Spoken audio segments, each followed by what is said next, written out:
ஆரம்பிச்சலாடியே. அபதாம் அபகத்தாரம் தாதாரம் சர்வசம்பதாம் லோகாபிராமம் ஸ்ரீராமம் பூயோ பூயோ நமாம்யகம். ஸ்ரீராம ராம ராமேதி ரமே ராமே மனோரமே சகஸ்ரநாம தத்துல்யம் அவநாமவரானனே. உஜந்தம் ராம ராமேதி மதுரம் மதுராட்சரம் ஆருக்ய கவிதா சாகாம் வந்தே வால்மீகி கோகிலம். வால்மீகேர் முனிசம்மஸ்ய கவிதா வனச்சாரிணே சுன்வன்னாம கதா ராம கதாநாதம் கோனயாதி பராம் கதிம் யப்பிபன் சததம் ராமச்சரிதாமிருதசாகரம் அத்ருப்ஸ்தம் முனிம் வந்தே ராஜதே மிருசகல்மஷம். கோஷ்பதிம் கிருதவாராசிம் மசக்ரீதராட்சசம் ராமாயண மகாமாலா ரத்னம் வந்தே நிலாத்மஜம். அஞ்சனானந்தனம் வீரம் ஜானகி சோகநாசனம் கபீஷமச்சரந்தாரம் வந்தே லங்காபயங்கரம். மனோஜபம் மாருதி துல்ய வேகம் ஜிதேந்திரியம் புத்திமதாம் வரிஷ்டம் வாதாத்மஜம் வானரயூத முக்கியம் ஸ்ரீராமதூதம் சிரசா நமாமி.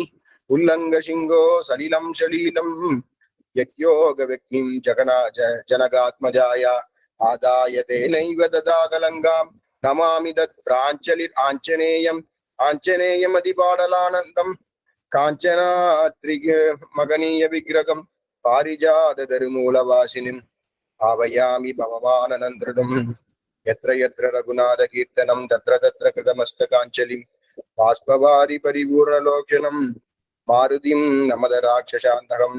வேதவேத்யே பரே பும்சி ஜாதே தசரதாத்மஜே வேத பிரசேஜாஸ்யை சாக்ஷாத் ராமாயணாத்மனः. ஆபதாம் அபகத்தாரம் தாதாரம் சர்வசம்பதாம் லோகாபிராமம் ஸ்ரீராமம் பூயோ பூயோ நமாம்யகம். ஸ்ரீராம ராம ராமேதி ரமே ராமே மனோரமே சகஸ்ரநாம தத்துல்யம் ராமநாமவரானனே. மங்களம் கோஷலேந்திராய மகனீய குணாத்மனே சக்கரவர்த்தி தனூஜராய சார்வபௌமாய மங்களம். ஸ்ரீமதே ராமானுஜாய நமஹ. இன்றைய தினத்திலேயும் வந்து எழுந்தருளி இந்த அடியாச்சரியமான உபன்யாசத்திற்கு எழுந்திருக்கக்கூடிய அடியார்கள் எல்லோருக்கும் கலையில்லால் கைமாறிலோம். இன்னைக்கு அதி அற்புதமான விஷயம். ஸ்ரீராமாயணத்துல ராமனுடைய கல்யாண குணங்கள் அப்படிங்கிறத பற்றி வால்மீகி மகரிஷி முதல்லயே எடுத்துக்காட்டார். ராமனுடைய கல்யாண குணங்கள் அநேகம், பகவானுடைய கல்யாண குணங்களை நம்மளால அளவிட முடியாது. அத போல இன்னைக்கு அந்த குணங்களை நம்ம அனுபவிக்கணுமே. ராமனிடத்துல சௌஷீல்யம் இருக்கிறது.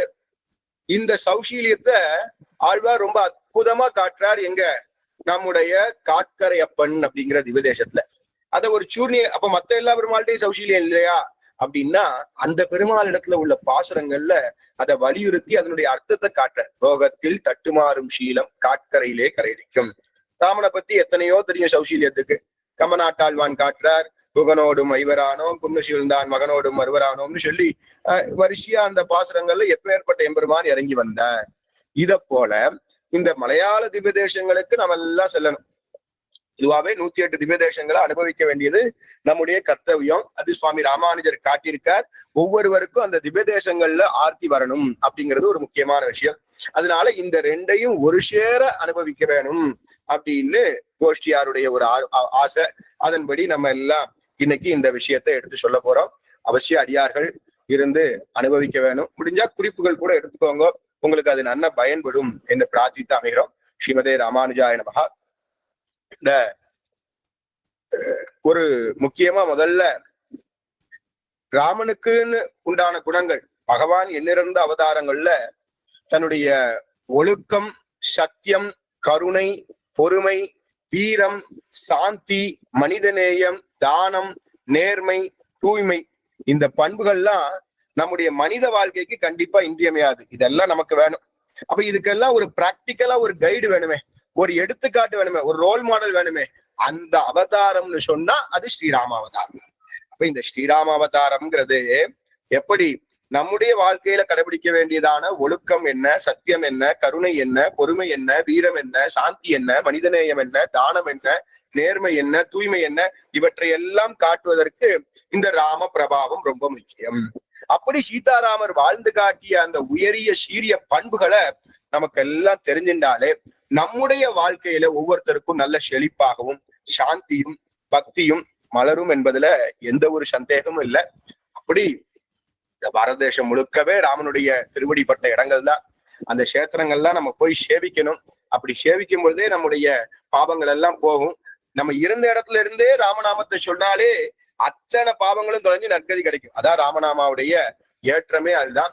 இந்த கலியுகத்துல நமக்கு எத்தனையோ பாதிப்புகள் இருக்கிறது. அப்போ நம்ம ராமனுடைய நல்ல பண்புகளை கடைபிடிச்சு பக்தியோட இருந்தாலே நமக்கும் என்னாகும், அந்த பாவங்கள் எல்லாம் போகி அந்த ராமபெருமாளுடைய அனுகிரகமானது பூர்த்தியாக கிடைக்கும். ஸ்ரீராமாயணத்திலேயே நாம கடைபிடிக்க வேண்டிய பண்புகளை பத்தி வால்மீகியும் நாரதரும் ரொம்ப ஆச்சரியமா விளக்குறார்.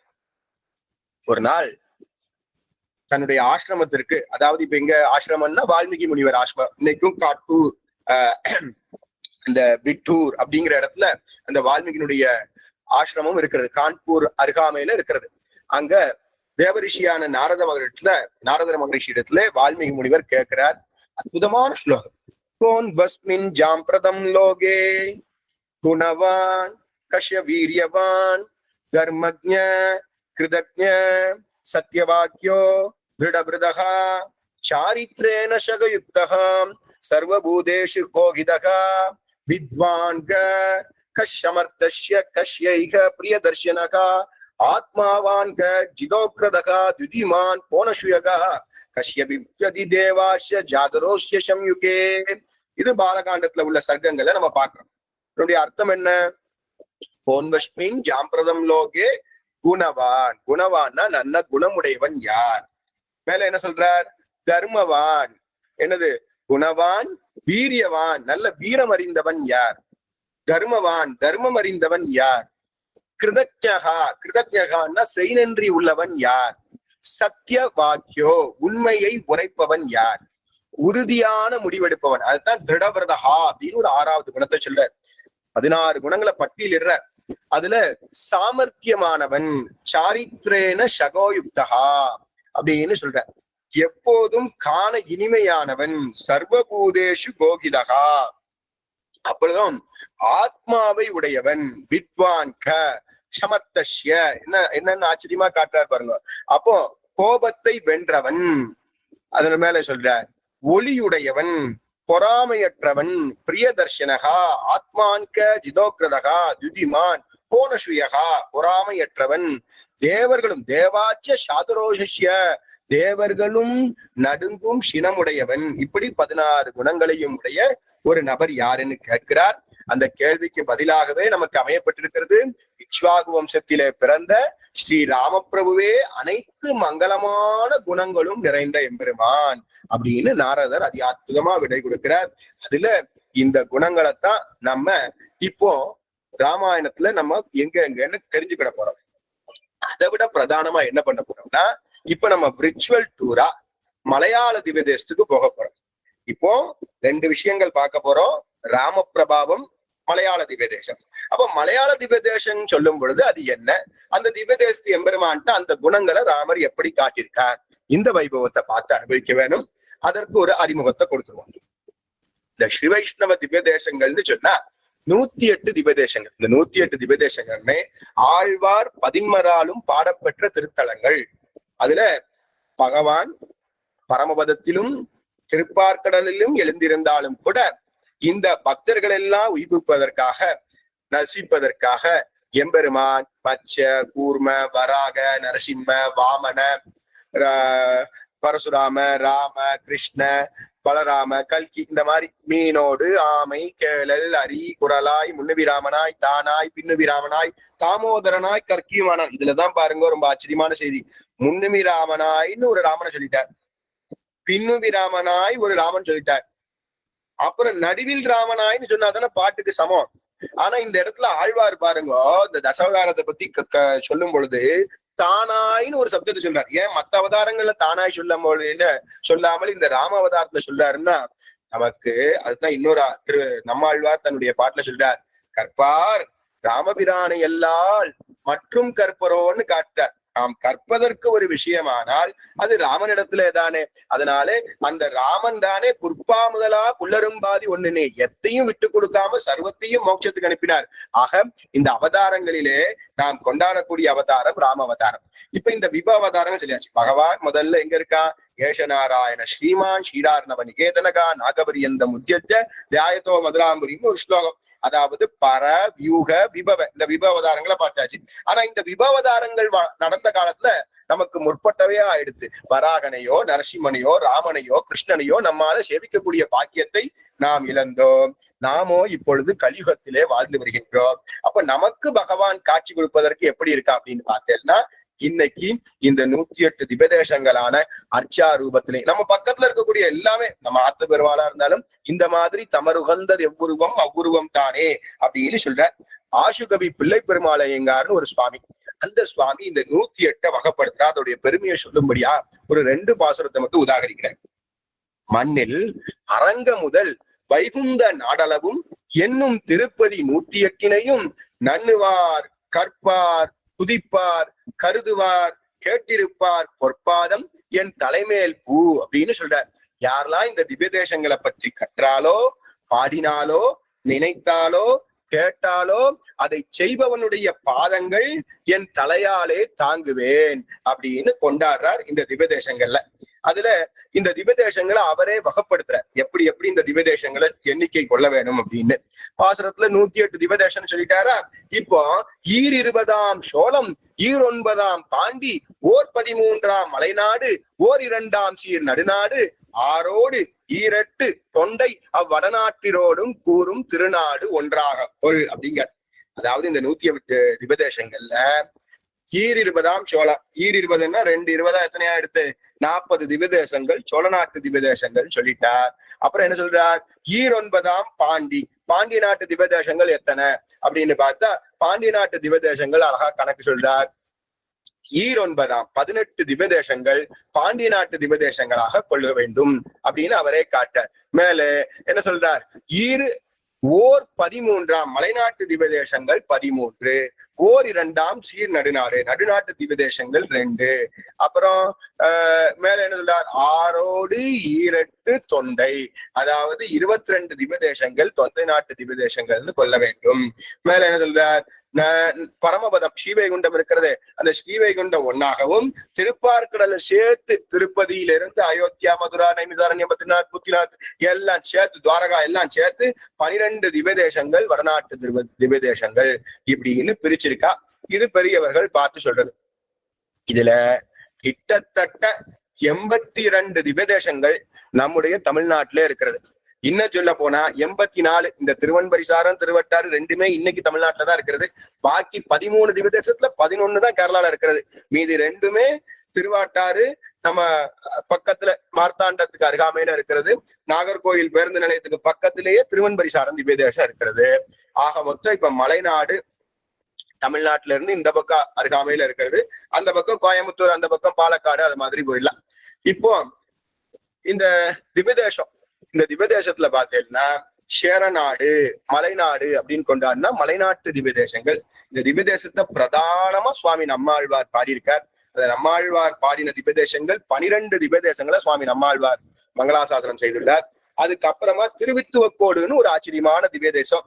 அந்த திவ்யதேசத்தை அற்புதமா நம்முடைய குலசேகர ஆழ்வாராலே மங்களாசாசனம் செய்யப்பட்டிருக்கு. இது போக திருமங்கை ஆழ்வார்லாம் அங்கங்க மங்களாசாசனம் பண்ணியிருக்கார். இவா 2 பேரும் பிரதானமா பாடினதுனால மொத்தம் 13 திவ்யதேசங்களை பாடியிருக்கார்கள்.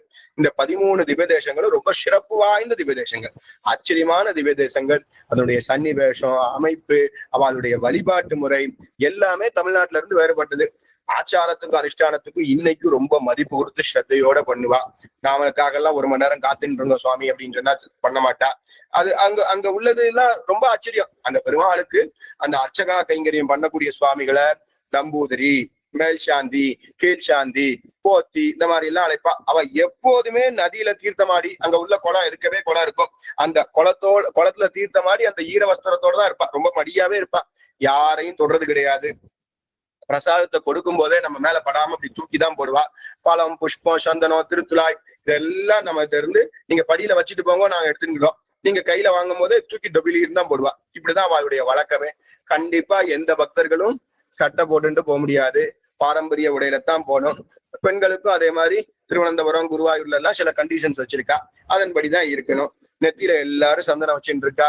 யாரும் எங்கேயும் இருந்து கோவிலை தவிர மத்த கதைகள்லாம் பேசுறது இல்ல. நம்ம முறை மாதிரி அங்க எல்லாம் கதையே பேச மாட்டா. எல்லாம் போனா நாராயணியம் படிச்சுட்டு இருப்பா, ஹரே ராம ஹரே கிருஷ்ணா சொல்லிட்டு இருப்பா.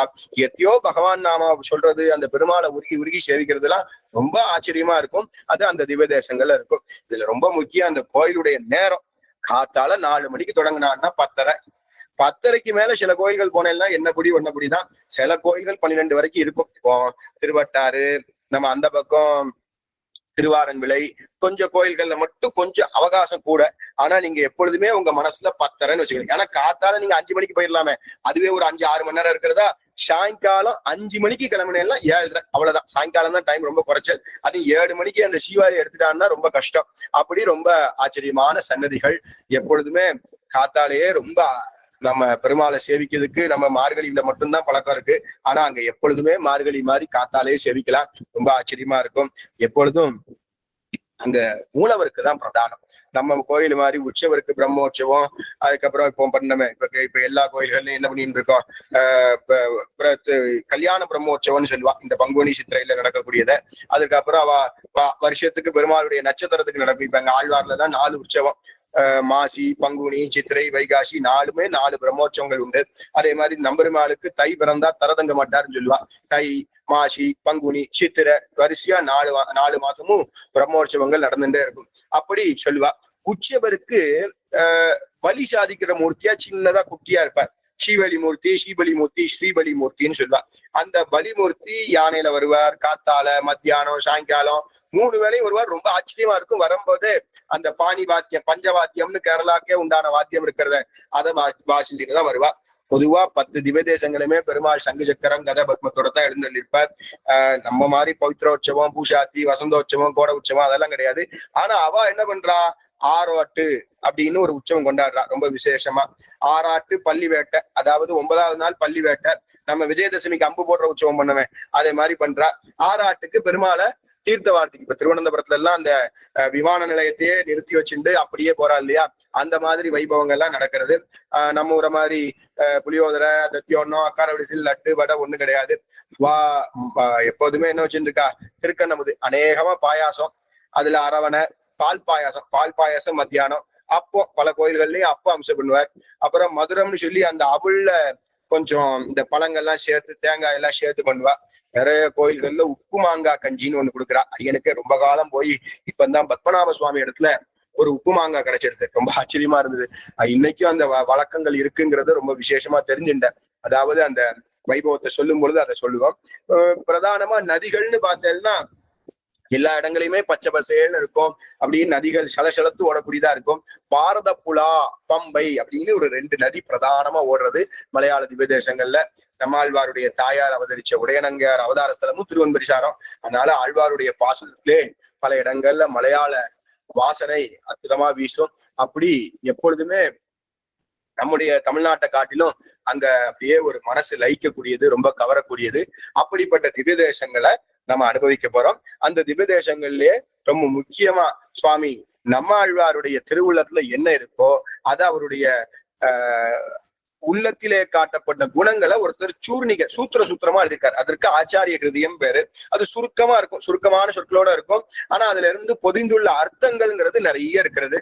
அந்த அர்த்தங்களை கொண்டு அனுபவிக்க போறோம். இப்ப அடியன் ஆழ்வார் இந்த குணத்தை இந்த கோயில்ல காட்டினாருன்னா அப்படி இல்லை, அந்த கோயில்ல எப்படி காட்டியிருக்கார் அப்படிங்கிறதையும் பார்க்க போறோம். அப்படி முதல்ல மலையாள திவ்ய தேசத்துல நம்ம திருநாவாய் அப்படின்னு போறோம். இந்த திருநாவாய் திவ்ய தேசம் எங்க இருக்கு அப்படின்னு முதல்ல தெரிஞ்சுக்கணும். இந்த திருநாவாய் திவ்ய தேசம் இப்ப மலைநாடு இப்படி பிரிச்சுக்கணும். இந்த கோடி நாகர்கோயில், அந்த கோடி திருவூர் குட்டிபுரம். இன்னும் பிரதானமா உங்களுக்கு சொல்லணும்னா எங்க சொல்றது, அந்த பாலக்காடு இருக்கா, பாலக்காடுல இருந்து பட்டாம்பி பக்கம் அந்த பக்கம் இருக்கு.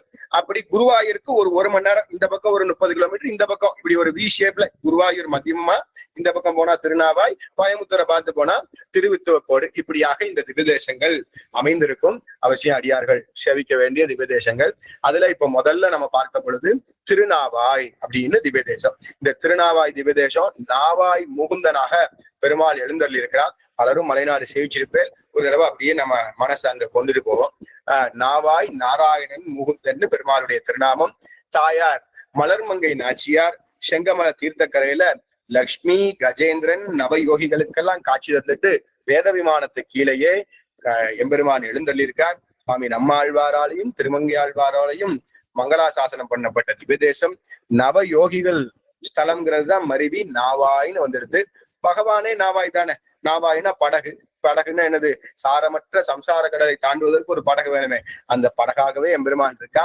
இந்த கோயில்ல பார்க்கக்கூடிய குணம் அப்படின்னு சொன்னா அது ஆன்று சம்சயம். ஆன்று சம்சயம்னா கருணை.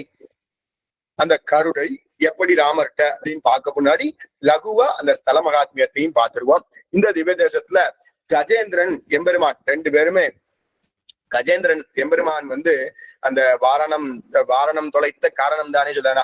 வாரணம் நாரணம் காரணம் முடிஞ்சிட்டு கஜேந்திர மோட்ச சரித்திரம். அந்த கஜேந்திர மோட்ச சரித்திரத்துல எம்பெருமான் முதலேட்டு இருந்து பெருமாள்கிட்ட காப்பாத்தினார். உடனே என்ன பண்ணி எடுத்து கஜேந்திரன் இந்த கோயில் பக்கத்துல அருகில இருக்கக்கூடிய குளத்துல இருந்து புஷ்பங்கள் எல்லாம் எடுத்துட்டு பெருமாளுக்கு பறிச்சு சமர்ப்பிச்சுது. ஆனா இதை பார்த்துட்டு இருந்த தாயார் என்ன பண்ணிட்டா, அவனுக்கு முன்னாடியே கஜேந்திரனுக்கு போட்டி போட்டு தாயார் பறிக்க ஆரம்பிச்சிட்டா. இப்படி போயிட்டே இருந்தது. கஜேந்திரன் பெருமாள்கிட்ட போய் புகார் பண்ணா. தேவிட்ட சொல்றார் பெருமாள், நீ போட்டியிடுறதுக்கு நான் சக்தி அற்றவன், இதுக்கு பெருமாளே நீர்தான் உடனே ஒரு தீர்வு கொடுக்கணும்னு சொல்லி பெருமாள் சொல்றார் லட்சுமியை பார்த்து, தேவி நீ இப்படி எல்லாம் பண்ணுவது சரி கிடையாது. நம்ம குழந்தை கஜேந்திரன், அவன் கொடுக்கக்கூடிய மலர்களை நீ ஏத்துண்டு அந்த அர்ச்சனையை வாங்கிண்டு நீ எனக்கு அர்ச்சனை பண்ண வேண்டாம், கஜேந்திரன் பண்ணக்கூடிய அர்ச்சனையை நீ ஏத்துண்டா போதுன்ன உடனே அங்க மட்டும்தான் தனி கோயில் தாயார் இருக்கா. வேற எங்கேயுமே தனி கோயில் தாயார் கிடையாது இந்த மலையாள திவ்ய தேசத்துல. அப்படி மலர்மங்கை நாச்சியார் பக்கத்திலே பெருமாளோட இருந்திருக்கார். அது திருநாவாயில. மேல 9 யோகிகள் இங்க பகவானை குறிச்சு தபஸ் பண்றா. 8 யோகிகளும் சித்தி அடைஞ்சிட்டா. 9வது யோகியுடைய பிரார்த்தனைக்கு ஏற்ப பெருமாள் இங்க சங்கு சக்கர பத்மத்தோட எழுந்தள்ளியிருக்கான். அதுல இன்னொரு சரித்திரம் ரொம்ப சுவாரஸ்யமா சொல்றா. ஒவ்வொரு யோகியும் ஒவ்வொரு விக்கிரகத்தை பிரதிஷ்டை பண்றா. ஒவ்வொரு விக்கிரகமும் 7 நாள் கதவை திறந்து 7 நாள் கழிச்சு கதவை திறந்து 8வது நாள் பாக்கா விக்கிரகம் கீழே போயிடுது. அப்ப காணாம போயிட்டே இருக்கு. ஒரே ஒரு யோகி மட்டும் என்ன பண்ணார், 3வது நாளே கதவை திறந்து பார்த்தார். 9வது யோகி இருக்காரு. இந்த 8 யோகிகள் பண்ண விக்கிரகமும் உள்ள போயிடுது. 9வது யோகி முதல்ல உடனே திறந்து பார்த்த உடனே எம்பெருமான் சேவை சாதிக்கிறார் முழந்தாள் அளவுக்கு. இன்னைக்கு அங்க பெருமாள் முழந்தாள் அளவுக்கு தான் சேவை சாதிக்கிறார். கீழே தான் திருவடி பூமிக்குள்ள இருக்கு அப்படிங்கிறது ஐதீகம். ரொம்ப ஆச்சரியம். திவ்ய தேசத்துல இந்த நவயோகிகளும் தபஸ் பண்ணதுனால அங்க பித்ரு காரியங்கள், காசியில என்ன சாத்தம் பண்ணா என்ன பலனோ அது அங்க கிடைக்குங்கிறதுக்காக நல்ல சௌகரியம் பண்ணி வச்சிருக்கா. ஒரு காலத்துல மகாமக உற்சவம் எல்லாம் அங்க நடந்ததா சொல்லப்படுறது. இப்படி இந்த திவ்ய தேசத்துடைய மகாத்மியம் ரொம்ப சிறப்பா இருக்கிறது. இங்க என்ன குணம் அப்படிங்கிறத ஒரு சூர்ணிகையில காட்ட. தெரிந்த துன்பக்கடல் கடத்தும் விஷ்ணு போத ஆன்று சம்சயம் நாவாயிலே நிழலும். அதாவது என்ன சொல்றார், பகவான்கிறவரே ஒரு நாவாய். நாவாய்ங்கிறா படகு. அந்த பகவான் என்ன பண்றார், ஆழ்வாருக்கு இடத்துல ஒரு குணத்தை காட்டுறார். என்னது, நாவாய்னா படகு. அதாவது இந்த ஆன்று சம்சயம், அதாவது தன் அடியார்கள் பொருட்டு இருக்கக்கூடியதான அந்த கிருபை. அந்த பகவான பிரிஞ்சின்னு இருந்தா ஒரு துன்பம் ஏற்படுமே, அந்த துன்பத்தை போக்குவதற்கு, இந்த சம்சாரத்தை தாங்குவதற்கு பகவான் ஒரு ஓடமாக இருக்கிறான். அப்படியாக இவ்விடத்திலே விஷ்ணுவே படகாக இருந்து இந்த சம்சாரத்துல இருந்து நம்ம கடத்தி கூட்டிட்டு போய் என்ன பண்றான், வைகுந்தத்துல கொண்டு போய் காட்டுறானா சேர்க்கிறானோ. அதைத்தான் இவ்விடத்துல சொல்றார். பிரிந்த துன்பக்கடல் கடத்தும் விஷ்ணு போத ஆண்டு சம்சயம். போதம்னா படகு.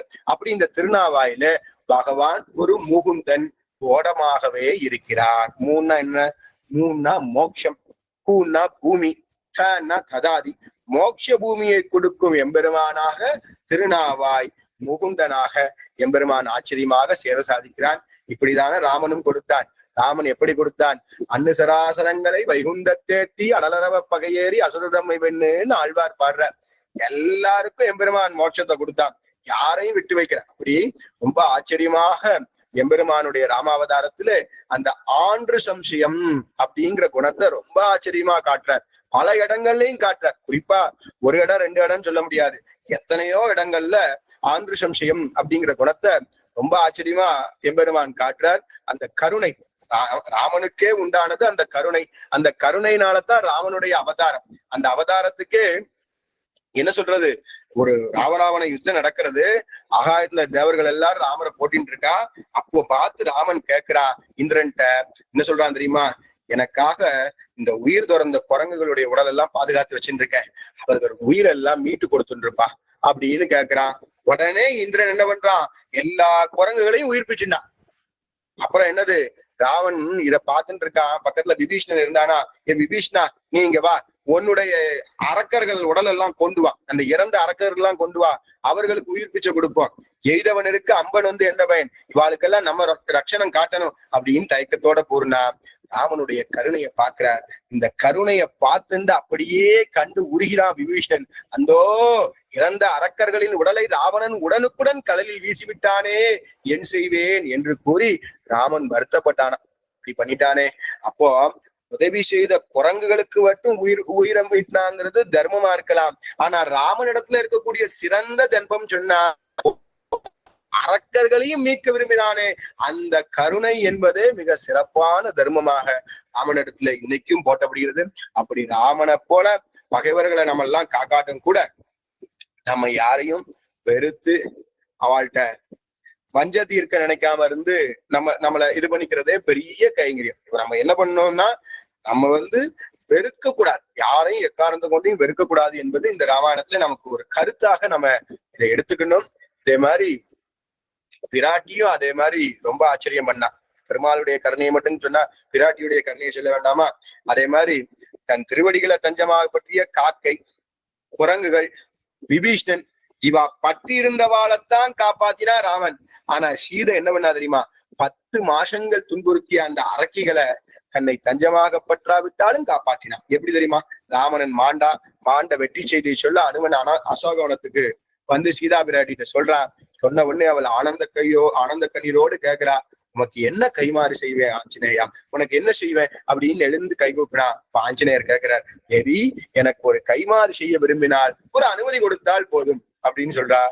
உன்னை 10 மாதங்கள் துன்புறுத்திய 700 அரக்கிகளையும் என் கைகளாலே, என் கை நகங்களாலே பிழிந்து கொள்ள வேணும்னு கேட்கிறான். அப்ப சீதை அந்த வேண்டுகோளை நிராகரித்து, ஹனுமான் உலகில யார்தான் குற்றம் புரியாம இருக்கா, எய்தவன் இருக்கு அம்பை நொந்து என் பயன் என்று கூறி அந்த அரக்கிகள் எல்லாத்தையும் காத்தாள். இப்படி இந்த சீதையினுடைய இந்த செயலாலத்தான் ராமனின் அந்த நம்ம ராமகோஷ்டின்னு சொன்னா என்ன இருக்கும், ராமகோஷ்டி தாழ்ந்து சீதா கோஷ்டி வசந்துட்டான். அப்ப சரணாகதி பத்தினவாள குரங்குகள், விபீஷ்ணன் காக்க எல்லாத்தையும் காட்டினாலும் கூட இடத்துல ராமன் என்ன பண்றான், ரொம்ப ஆச்சரியமா அந்த பரிந்துரை, இப்ப ஆஞ்சநேயத்திலிருந்து பிராட்டி ஒரு பரிந்துரை செய்த உடனே அவளை ரட்சிக்க முடிஞ்சதோன்னு, அதே மாதிரி நாமும் நம்முடைய பரிந்துரையாலோ பேச்சாலோ ஒருவருக்கு நன்மை ஏற்படுமானால் அதுவே சிறந்த தர்மமாக அந்த ஆந்திர சம்சயம் அப்படின்னு சொல்லப்படுறது. நிறைய பேர் சென்றிருப்பா, நம்ம பொருளுதவி செய்வால்தான் அந்த தர்மம்னு. ஆனா நம்ம அருளுதவி செய்து யாரையும் வெறுக்காமலே அனைவரிடத்திலையும் நம்முடைய கருணையை காட்டுவது சிறந்த தர்மம். இது ரொம்ப முக்கியமா இந்த முதல் திவ்ய தேசத்துல இருந்து நம்ம எடுத்துக்கணும். இந்த மாதிரி நிறைய இருக்கு, அது என்ன இப்போ வரிசையா சொல்லிட்டே இருக்கலாம். ஏதோ ஒரு 2-3 விஷயங்கள் மட்டும் சொல்லிட்டு அடுத்த திவ்ய தேசத்துக்கு போயிடுவோம். ஏன்னா இந்த ஒரு கதை எல்லாருக்குமே தெரியும். சித்திரக்கூடத்துல மந்தாகினி நதிக்கரையில சீதா மடியில தலை வச்சுன்னு ராமன் படுத்து தூங்கிட்டு இருக்கான். அப்போது ஜெயந்தன்னு ஒரு அரக்கன் காக்கி உருவம் இப்ப லோகமாதாவனுடைய பிராட்டியினுடைய திருமார்புல தன்னுடைய அழகால குத்துறான். அந்த ஊர்ல உள்ளவா நீ மார்புல கொத்தினான்னு சொன்னா ஒருத்தர் கூட ஏத்துக்கிட மாட்டான், அவ்வளவு பரிவு. ரத்தம் அப்படியே சிந்திட்டு பிராட்டி எவ்வளவு விரட்டினாலும் அது போக மாட்டேங்கி பொறுக்க மாட்டாம ராமரை எழுப்பிட்டா பிராட்டி. உடனே ராமன் சொல்றா, நடந்ததெல்லாம் தெரிஞ்சுட்டு ஒரு கர்ப்பப்புள்ள மந்திரத்தை உச்சரிச்சு அந்த காக்கா மேல ஏவினான். அந்த அஸ்திரத்தை பார்த்துட்டு அது போறது எல்லா தேவர்களுடைய இல்லத்திலையும் போறது. பிரம்மா இந்திரன் எல்லாத்தையும் போய் மூவுலகம் திருந்தோடி என்னட்டு தோல்வியுற்று வித்தகனே ராமாவோ நின்னமயம் என்றிழப்பன்னு சொல்லி இது பெரியாழ்வா திருமலையில ரொம்ப ஆச்சரியமா பாடுற. அப்படி ராமன் திருவடிகள்ல விழுது. அப்போது காக்கையினுடைய கால் ராமருடைய திருவடியில பட்டது. அப்ப கூட பிராட்டி எவ்வளவு கருணை தெரியுமா, பிராட்டி கருணையோட அந்த காகத்தோட தலையை திருப்பி ராமனுடைய திருவடிகள்ல படும்படி சொன்னா. கொல்லத்தக்க கூடியதான காக்கையே என்ன பண்ணா, சீதா பிராட்டி அருகில் இருந்ததுனாலே ராமன் கருணையோடு மன்னித்தான் அப்படிங்கிறது ரொம்ப முக்கியம். இந்த மாதிரி நாமும் இந்த சிறந்த தர்மத்தை ராமாயணத்துல இருந்து புரிஞ்சுக்கணும். அப்படி அந்த ராமன் அந்த குணத்தை தான் வால்மீகி மகராஷி தர்மஜன்னு சொல்றான். தர்மஜன் தான் ராமனை பொறுத்த வீட்டுல அந்த ஆண்டு சம்சயம் கருணை அப்படிங்கிறதே சிறந்த தர்மமாக கொள்ளக்கூடியது என்பதற்கு இத்தனை உதாரணங்கள் பார்த்தா இன்னும் நிறைய இருக்கிறது. அதை அடுத்தடுத்து பார்ப்போம். அடுத்த திவ்ய தேசம் ரொம்ப ஆச்சரியமான திவ்ய தேசம். இப்பவுமே மணி 8:30 ஆயிடுத்து. இப்போ இன்னும் 13. அடுத்த திவ்ய தேசம் ரொம்ப ஆச்சரியமான திவ்ய தேசம் திருவித்துவக்கோடு அப்படின்னு ஒரு திவ்ய தேசம். மலையாள திவ்ய தேசத்துல குலசேகர ஆழ்வாரோட மங்களாசாசனம். நான் இப்ப வடக்கு கோடியில இருந்து அப்படியே வரிசையா சொல்லிட்டே வரேன். ஏன்னா நீங்களும் போகும் பொழுது பயன்படும். நேரா வண்டியில எடுத்துட்டு நேரா அந்த பக்கம் திருவூர் குட்டிபுரம் ரயில் நிலையத்துல இறங்கிட்டேன்னா அங்கே இருந்து பக்கத்துல இந்த திருநாவாய் திவ்ய தேசம். அங்கேயே தீர்த்தம் அடிக்கலாம், தங்கிக்கலாம், எல்லா வசதியும் இருக்கிறது. அங்கே இருந்து ஒரு மணி நேரம் பிரயாணம் திருவித்துவக்கோடு. இல்ல குருவாயூர்ல போய் தங்கி நிர்மாலியத்தை சேவிச்சுட்டு கூட இந்த 2 திவ்ய தேசத்துக்கும் போய்க்கலாம். இப்படி திருவித்துவக்கோடு உய்ய வந்த பெருமாள் என்னதற்கோலத்துல வித்துவக்கோட்டு வள்ளி பத்மபாணி தாயார். இப்ப தாயார் பேர்லாம் சொல்லிடுற எங்க இருக்குன்னா எல்லா திவ்ய தேசத்து பெருமாளுக்கும் தாயார் பேர் இருக்கு. திகழ்கின்ற திருமார்பில் திருமங்கை தன்னோடுன்னு அந்த திருவார்பு நாச்சியாருக்கு அந்த பேரு. சக்கர தீர்த்த கரையிலே தெற்கு நோக்கி எம்பெருமான் சேவை சாதிக்கிறான். அந்த விமானத்துக்கு தத்துவகாஞ்சன விமானம் அப்படின்னு பேரு. அம்பரீஷ மகாராஜாவுக்கு காட்சி கொடுத்தான். இந்த திவ்ய தேசத்தை குலசேகர ஆழ்வார் ரொம்ப ஆச்சரியமா மங்களாசாசனம் பண்றார். தருதுயரம் தடாயேல் உன் சரணல்லால் சரணில்லை பிறைகுளவு மலர்பொழிசூழ் வித்துவக்கோட்டம்மானே அரிசினத்தால் ஈன்றத்தாய் அகத்திடனும் மத்தவள் தன் அருள் நினைந்தே அழும் குளவி அதுவே போன்றிருந்தேனேன்னு ரொம்ப ஆச்சரியமான திவ்ய தேசம். இந்த திவ்ய தேசத்துல துவாபர யுகத்திலே பஞ்சபாண்டவர்கள்லாம் வனவாசத்துல இருக்கும் பொழுது இந்த இடத்துல அழகெல்லாம் பார்த்து கொஞ்ச நேரம் இங்க வசிச்சு இந்த கோயிலை புனருத்தாரணம் செய்து கைங்கரியம் பண்ணினா. அப்ப இதுக்கு 4 மூர்த்தி திருத்தலம்னு இருக்கு. இன்னொரு சரித்திரம் ரொம்ப முக்கியமான சரித்திரம். மகாபாரத போருக்கு பின் பஞ்சபாண்டவர்கள் இங்கு தங்கி இங்கு இருந்து இந்த திருத்தல புராணத்தை அம்பரீஷர் சரித்திரத்தை கூறினார். இந்த கதையில என்ன ஆயிடுச்சுன்னா அம்பரீஷ மகாராஜாவனுடைய ஒரு முக்கியமான சரித்திரம் பண்றது. அம்பரீஷ மகாராஜாவால இந்த 4 மூர்த்திகளும் எழுந்தருள பண்ணப்பட்டார்கள் அப்படிங்கிறத சரித்திரம் சொல்றது. நடுவுல இருக்கக்கூடிய விஷ்ணுவை தர்மபுத்திரன், மேற்கே இருப்பவரை அர்ஜுனன் என்ன பண்றா, இடதுபுறம் இருப்பவரை பீமன், வலதுபுறம் இருக்கவரை நகுல சகாதேவன். அதாவது அந்த பிரதான மூர்த்தி உய்ய வந்த பெருமாள அர்ஜுனனாலே பிரதிஷ்டை பண்ணப்பட்ட பெருமாள் அப்படின்னு சொல்லப்படுறது. இந்த திவ்ய தேசத்துல அம்பரீஷ் மகாராஜா தபஸ் பண்ற. அம்பரீஷ் பகவானை தவிர வேற யார்ட்டையும் எந்த ஒரு பலனையும் கேட்காதவர். அவரை பரிசோதிக்கணும்னு சொல்லி பகவான் என்ன பண்றாருன்னா ஐராவதம்ங்கிற வெள்ளை யானை, யாருடைய வாகனம்? இந்திரனுடைய வாகனம். அந்த இந்திரனுடைய வாகனத்துல பெருமாள் டெஸ்ட் வைக்கிறார். என்ன பண்றார்? ரொம்ப ஆச்சரியமா கேள்வி கேட்கிறார். உனக்கு என்ன வேணும் அப்படின்னு கேட்க, பரமபுருஷனை தவிர பெருமாள்கிட்ட விட்டு நான் வேற யார்ட்டையும் எதுவும் கேட்கறது இல்ல, அதனால நீ போயிட்டு வா அப்படின்னு சொல்லிட்டேன். இதை கேட்ட பெருமாளுக்கு ரொம்ப சந்தோஷம். அம்பரீஷன்ட்ட உடனே காட்சி கொடுக்கிறார். அம்பரீஷன் உடனே இந்த மாதிரி நீ என்ன பண்ணு, எனக்கு 4 வியூக மூர்த்தியாக வாசுதேவன், சங்கர்ஷன், பிரத்யும்னன், அனிருத்தன் இப்படி 4வராக காட்சி கொடுக்க வேணும்னார். அதனாலதான் இங்க 4 மூர்த்தி அம்பலமா இருந்தது. பிற்காலத்துல காசி விஸ்வநாதத்துடைய ஒரு பூஜாரி இங்க வந்தார். இங்க தொண்டு புரிஞ்சார். ஏன்னா அவ தாயார் இங்க இருந்தா. அப்போ அவ நோய்வாய்ப்பட்டிருக்க தாயாரை பார்க்கணும்னு வந்தார். வழியெல்லாம் காசி விஸ்வநாதன் நினைச்சிட்டு மனக்கவலையோட வந்தார். வந்தவர் இந்த பெருமாளை சேவிச்சுட்டு பக்கத்துல இருக்கக்கூடிய பாரத புலால தீர்த்தமாடினார். போகும்பொழுது தான் கொடையை அங்க வச்சிருந்தார். சந்தியாவந்தன காலம் வந்துச்சு, கொடையை எடுக்க பாக்குறார். கொடையை எடுத்துட்டு பார்த்தா அந்த பலிபீடத்துக்கு மேல கையை விட்டு தூக்குனா கொடைய வேகமா புழுங்கும் பொழுது அங்க ஆச்சரியமா காசி விஸ்வநாதர் சேவை சாதிக்கிறார். அப்படி காசி விஸ்வநாதரோட இங்க 5 மூர்த்தி அம்பலமாக ரொம்ப விசேஷமா இங்க திருவித்துவக்கோடுன்னு சொன்னா புரியாது. திருமிட்டக்கோடுன்னு சொல்லணும். அந்த திருமிட்டக்கோடத்துல உய்ய வந்த பெருமாள் அபயப்பிரதாரர் வித்துவக்கோட்டு வள்ளி பாரத புலா நதிக்கரையில ரொம்ப ஆச்சரியமா சேவை சாதிக்கிறார். பிரதானமான விக்கிரகம் அர்ஜுனனாலே கைங்கரியம் செய்யப்பட்டு புனருத்தாரணம் செய்யப்பட்ட விக்கிரம் ரொம்ப ஆச்சரியமா இருக்கிறது. அற்புதமா அந்த பிரகாரம்லாம் ரொம்ப அற்புதமான ஓவியங்கள்லாம் இருக்கும். ஒரு பாசனம் ஆழ்வார் சொல்றார், பெண்கண்தின் கலிரடத்தாய் வித்துவக்கோட்டம்மானே எங்கு போய் உய்கேன் உன் இணையடியே அடையலல்லால் எங்கும் போய் கரைகானாய் எரிகடல்வாய் மீண்டேயும் பங்கத்தின் கூம்பேரும் மாப்பறவை போனேனேங்க. ஒரு கப்பல், அதுல ஒரு கொடிமரம். அந்த கொடிமரத்துல என்ன இருக்கும்? அப்படியே பிரயாணப்பட போகுது. ரொம்ப தூரம் அந்த கப்பல் போயிடுது. அதுக்கு மேல ஒரு பறவை நிக்கிறது. அந்த கப்பலுடைய கொடிமரத்துல ஒரு பறவை நிக்கிறது. அந்த பறவை இப்ப என்னது, நம்ம கிளம்பி போவோம் அப்படின்னு சொல்லி போய் பார்த்தா எங்கேயும் போய் கரை காண முடியல. கால் வைப்பதற்கு ஒரு இடம் கூட இல்லை.